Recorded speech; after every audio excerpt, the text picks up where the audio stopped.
Ce mardi, entre 300 et 400 agriculteurs de la coordination rurale étaient mobilisés sur le port de Saint-Nazaire.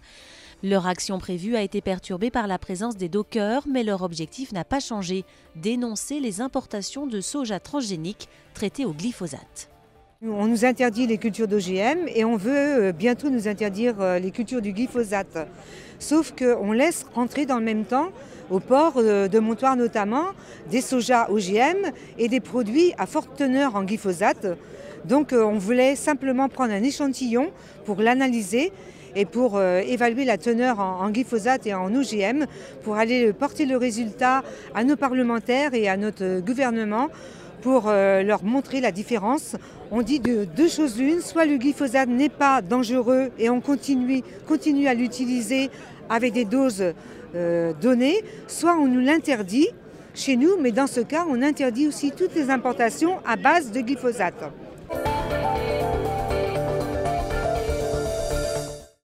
Ce mois de novembre est celui de l'économie sociale et solidaire, l'ESS. En quoi cela consiste-t-il? La réponse avec ce reportage d'Éric Egon. Banque, assurance, crèche, imprimerie, machines industrielles. Aujourd'hui, l'ESS, l'économie sociale et solidaire, est partout et dans tous les secteurs d'activité. Difficile à définir, elle représente pourtant plus de 65 000 emplois en Loire-Atlantique. Ces principes, c'est de mettre l'homme, la femme au cœur du projet de l'entreprise. 2, c'est la rentabilité de l'entreprise qui est un moyen justement pour servir des projets sur les territoires. Et 3, c'est une gouvernance démocratique. Voilà en gros les grands principes qui définissent l'économie sociale et solidaire. Parmi ces entreprises solidaires, il y a les SCOP, sociétés coopératives et participatives. Le principe, capital et pouvoir de décision pour les salariés nommés ici sociétaires. Parmi les 80 SCOP du département, on peut trouver Moulin Rôti, fabricant de jouets, Macoré, constructeur de maisons, ou encore la librairie La Talente. En 2012, lors du départ en retraite de son propriétaire, la société est passée en statut SCOP. Les salariés sont donc entrés au capital, une façon de préserver leur emploi et de maîtriser l'avenir de leur entreprise. L'avantage d'être en SCOP, c'est surtout en termes de motivation. Ça permet de se dire que lorsqu'on va au travail, c'est pour le collectif, c'est pour soi et qu'on travaille vraiment dans un but qui est commun. Pour en savoir plus sur les SCOP et sur l'économie sociale et solidaire, vous pouvez profiter jusqu'à la fin du mois de conférences, salons, forums ou autres portes ouvertes. Programmes et renseignements sur le site de la CRES. C'est fait, l'aéroport de Nantes Atlantique a passé le cap des 5 millions de passagers ce mardi 21 novembre. 5 millions de personnes ont transité dans ces murs depuis le 1er janvier. C'est 14% de plus que l'an passé. Une croissance tirée par les vols à l'international. Ils représentent 55% du trafic et sont majoritairement à destination de l'Europe. Le low cost continue de progresser tandis que les vols charters sont en baisse de 7%. À noter cette année l'arrivée de 3 nouvelles compagnies à Nantes, British Airways, la Lufthansa et Chalair Aviation.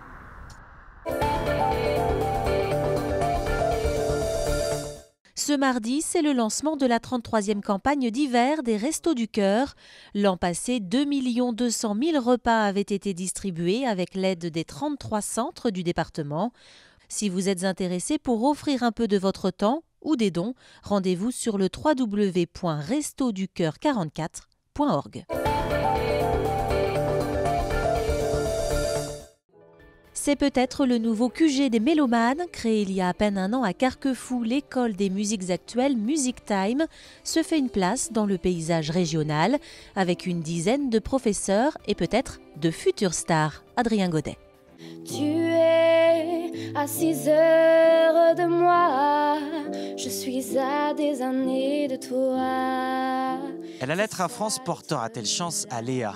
C'est en tout cas avec cette balade de Michel Polnareff qu'elle tentera de remporter la finale du concours Plus de talent à Paris le 9 décembre. Après 3 ans de conservatoire, la jeune chanteuse de 15 ans se prépare au sein de l'école Music Time.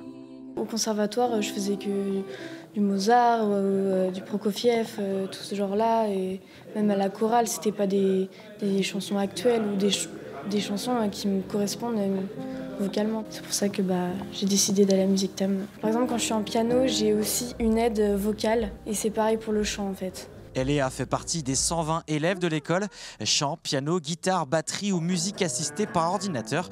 Music Time ambitionne de préparer ces artistes en herbe à la scène. Savoir improviser, savoir gérer son stress sur scène. Le solfège ou tout ce qui est formation musicale est intégré au cours. Et le but, si vous voulez, de Music Time, c'est qu'on joue tout de suite de l'instrument. Et surtout, Music Time peut se vanter d'être la seule école dans la région à proposer la formation professionnelle MIMA pour musiciens interprètes des musiques actuelles.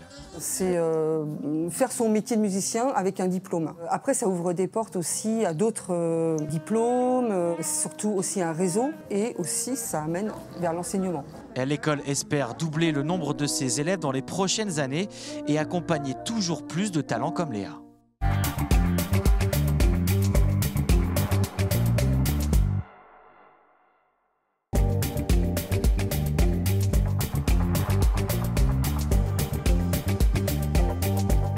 Alors, les Petits Frères des Pau, c'est une association, une grande association, qui accueille des personnes de plus de 50 ans qui souffrent d'isolement et de précarité. Alors, c'est surtout un domaine, c'est le relationnel en premier. Hein. On est, évidemment, on peut, puisqu'on parle de précarité, on peut aussi être amené à avoir des aides plus concrètes, mais avant tout, c'est quand même un rôle, les bénévoles ont un rôle relationnel près de la personne que l'on accompagne. En fait, on accompagne de plus en plus des personnes qui sont vraiment en grande difficulté. En grande difficulté sociale, médicale, hein, des personnes qui sont désorientées et autres. Et c'est vrai que c'est de plus en plus difficile quelquefois pour des bénévoles, mais c'est aussi une grande richesse.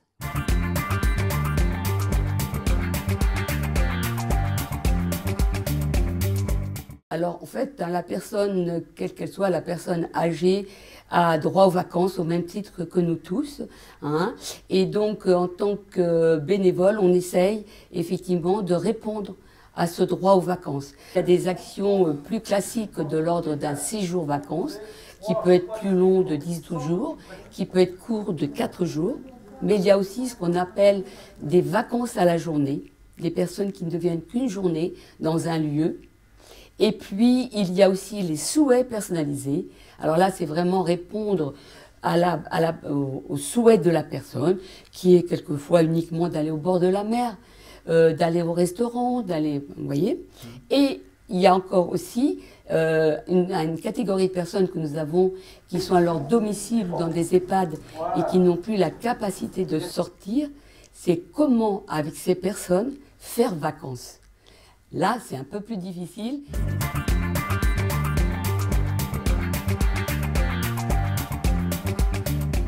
Les besoins, ils sont sur tous les secteurs. Hein, et on était peut-être plus dans des secteurs citadins, alors qu'on essaye de se développer peut-être dans des milieux plus ruraux, où là, il y a souvent des besoins. Et ça, c'est un travail qui se fait aussi en collaboration avec des partenaires locaux pour ne pas multiplier les besoins, mais pour bien cibler des secteurs où vraiment l'isolement de la personne et la précarité sont importants.